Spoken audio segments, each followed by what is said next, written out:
Hi friends, ಎಲ್ಲರೂ ಹೇಗಿದ್ದೀರಾ? ಚೆನ್ನಾಗಿದ್ದೀರಾ ಅಂತ ಅನ್ಕೊಂಡಿದ್ದೀನಿ. ನಾನು ನಿಮ್ಮ ಪಲ್ಲವಿ ಜಗದೀಶ್ ಮಾತಾಡ್ತಿರೋದು. Welcome back. ಲಾಂಗ್ ಟೈಮ್ ಅಂತಾನೆ ಹೇಳ್ಬೋದು. ಹೌದು, 3-4 ತಿಂಗಳಾದ ನಂತರ ನಾನು ವಿಡಿಯೋನ ಮಾಡೋಣ ಅಂತ ಕೂತ್ಕೊಂಡಿದ್ದೀನಿ. ಯಾಕೆ ಅಂತ ಹೇಳಿದರೆ, ಇಷ್ಟು ದಿನ ನನ್ನ ಮಾನಿಟೈಸೇಷನ್ ಆಫ್ ಆಗಿತ್ತು. ಸೊ ಹಾಗಾಗಿ ವೆಯ್ಟ್ ಮಾಡಿದೆ, ತುಂಬ ತಾಳ್ಮೆಯಿಂದ ವೆಯ್ಟ್ ಮಾಡಿದೆ.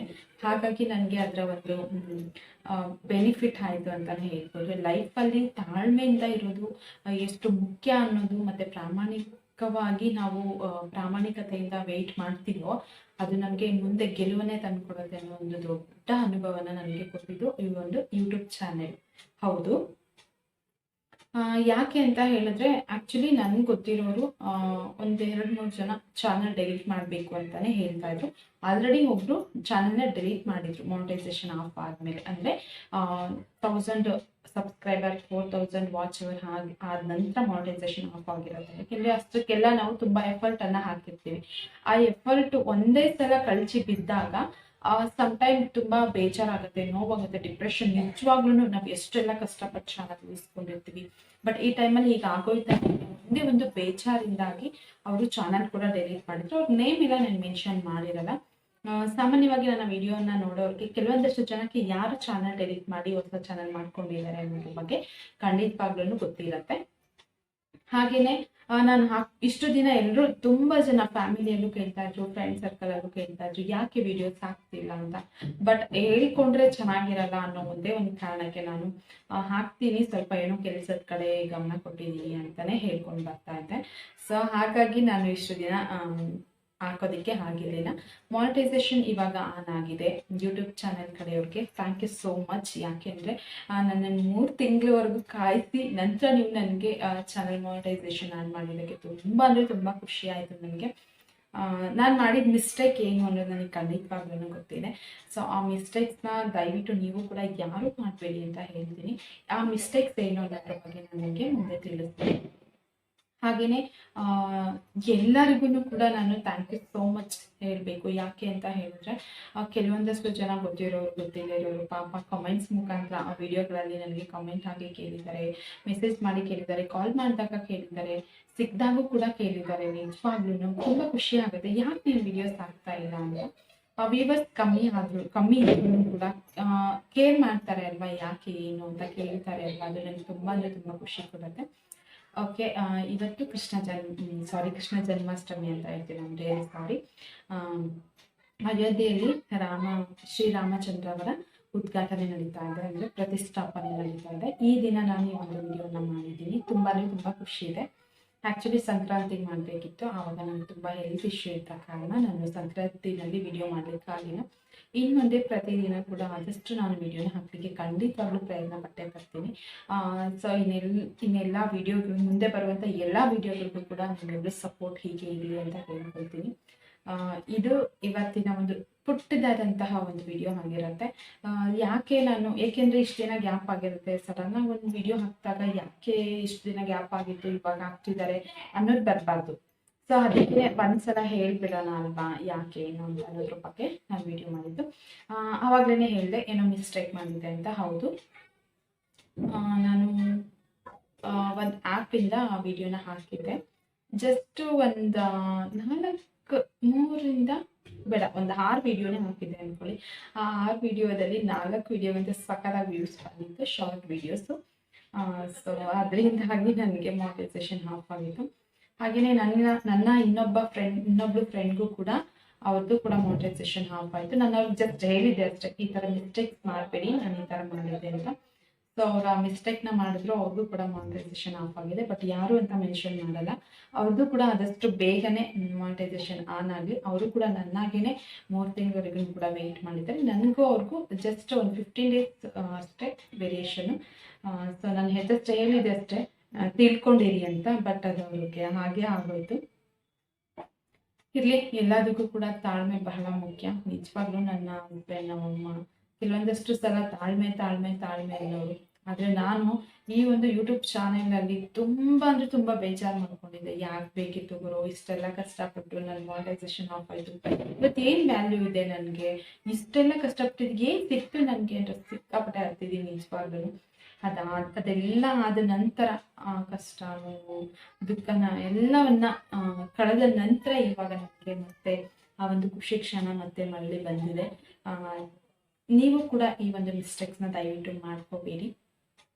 ಆದಷ್ಟು ನಮ್ಮ ಓನ್ ಕಂಟೆಂಟ್ ಇರಲಿ, ಓನ್ ವಾಯ್ಸ್ ಇರಲಿ, ಓನ್ ವಿಡಿಯೋಸ್ಗಳಿರಲಿ, ಎಲ್ಲೂ ಕೂಡ ತಗೊಂಡು ಎಡಿಟ್ ಮಾಡಿ ಹಾಕೋದು ಬೇಡ. ಯಾಕೆಂದರೆ ನಾವು ಮಾಡುವಂಥ ಸಣ್ಣ ಪುಟ್ಟ ಮಿಸ್ಟೇಕ್ ಇವತ್ತು ನಿಮ್ಮೆಲ್ರಿಗೂ ಗೊತ್ತಾಗಿಲ್ಲ ಅಂದ್ರೂ ಮಾನಿಟೈಸೇಷನ್ ಆದ ನಂತರದಲ್ಲಿ ನಿಮಗೆ ಮತ್ತು ನಿಮ್ಮ ಚಾನಲ್ಗೆ ಎಫೆಕ್ಟ್ ಆಗುತ್ತೆ. ಸೊ ಹಾಗಾಗಿ ನಿಮ್ಮೆಲ್ಲರಲ್ಲೂ ಕೂಡ ಕೇಳ್ಕೊಳ್ತೀನಿ, ಯಾರು ಕೂಡ ಈ ಮಿಸ್ಟೇಕ್ನ ಮಾಡಬೇಡಿ. ಯಾಕೆಂದರೆ ನಮಗೆ ಏನು ಸಮಸ್ಯೆ ಆಗಿದೆ ಅದನ್ನು ನಾವು ಕೂಡ ನಮ್ಮ ವಿಡಿಯೋ ಮುಖಾಂತರ ತಿಳಿಸಿದ್ರೆ ಕೆಲವೊಂದಷ್ಟು ಜನಕ್ಕೆ ಅಟ್ಲೀಸ್ಟ್ ಬೆನಿಫಿಟ್ ಆಗುತ್ತೆ ಅನ್ನೋದೇ ಕಾರಣ. ನಾನು ಅದು ಯಾವ ಆ್ಯಪನ್ನು ಬಳಸಿದೆ ಅಂತ ಹೇಳಿದ್ರೆ ಸ್ನ್ಯಾಪ್ಚಾಟ್. ಸ್ನ್ಯಾಪ್ಚಾಟನ್ನು ಬಳಸಿದೆ. ಅದು ನಾನು ಅದನ್ನು ಡೌನ್ಲೋಡೇ ಮಾಡ್ಕೊಂಡಿರಲಿಲ್ಲ. ಯಾರೋ 2 ಜನ ಸೇರ್ಕೊಂಡು ಮಾಡಿಬಿಟ್ಟು ನಂಗೆ ಅದು ಗೊತ್ತಿರಲಿಲ್ಲ. ನನಗೆ ಏನಕ್ಕಪ್ಪ ಬೇಡ, ಸ್ಟೋರೇಜ್ ಜಾಸ್ತಿ ಆಗುತ್ತೆ ಅಂತ ನಾನು ಇಟ್ಕೊಂಡೇ ಇರಲಿಲ್ಲ. ಅದರಲ್ಲೂ ವಿಡಿಯೋ ಮಾಡ್ಬೋದು, ಫೋಟೋ ಎಲ್ಲ ಚೆನ್ನಾಗಿ ಬರುತ್ತೆ ಹಾಗೆ ಹೀಗೆ ಅಂದಿದ್ದಕ್ಕೆ ನಾನು ಆ್ಯಪ್ನ ಇನ್ಸ್ಟಾಲ್ ಮಾಡಿದೆ. ಅದರಲ್ಲಿ ವಿಡಿಯೋಸ್ಗಳೆಲ್ಲನೂ ಇರುತ್ತೆ ಅಂತ ಹೇಳಿದಾಗ ಆ ವಿಡಿಯೋ ನೋಡಿದಾಗ ಹಾಕಬೇಕು ಅಂತ ಗೊಂಬೆ ವಿಡಿಯೋ ತೊಗೊಂಡ್ಬಿಟ್ಟಿದೆ. ಆ ಗೊಂಬೆ ವಿಡಿಯೋ ಹಾಕಿದ್ದಂದು ಎಫೆಕ್ಟ್ ಆಯಿತು. ಸೊ ಹಾಗಾಗಿ ಚೆನ್ನಾಗಿ ವ್ಯೂಸ್ ಬಂದಿತ್ತು. ಯಾಕೆಂದರೆ ಸಾಂಗು ಮತ್ತು ಆ ವಿಡಿಯೋಗೆ ಸಾಕಾದಾಗ ಮ್ಯಾಚಿಂಗ್ ಆಗೋ ಥರ ಮಾಡಿದ್ದೆ ಎಡಿಟಿಂಗು. ಇಟ್ಸ್ ಓಕೆ, ಪರವಾಗಿಲ್ಲ. ಆಗಿದ್ದೆಲ್ಲ ಒಳ್ಳೆಯದಕ್ಕೆ, ಮುಂದೆ ಆಗೋದು ಕೂಡ ಒಳ್ಳೆಯದಕ್ಕೆ, ಹಿಂದೆ ಆಗಿರೋದು ಕೂಡ ಒಳ್ಳೆಯದಕ್ಕೆ ಅನ್ನೋ ಹಾಗೆ ನನ್ನ ಜೀವನದಲ್ಲಿ ಆಗಿದ್ದೆಲ್ಲನೂ ಒಳ್ಳೆಯದಕ್ಕೆ ಅಂದ್ಕೊಂಡು ನೆಕ್ಸ್ಟ್ ಮುಂದಿನ ಹೆಜ್ಜೆಯನ್ನು ಇಡ್ತಾ ಇದ್ದೀನಿ.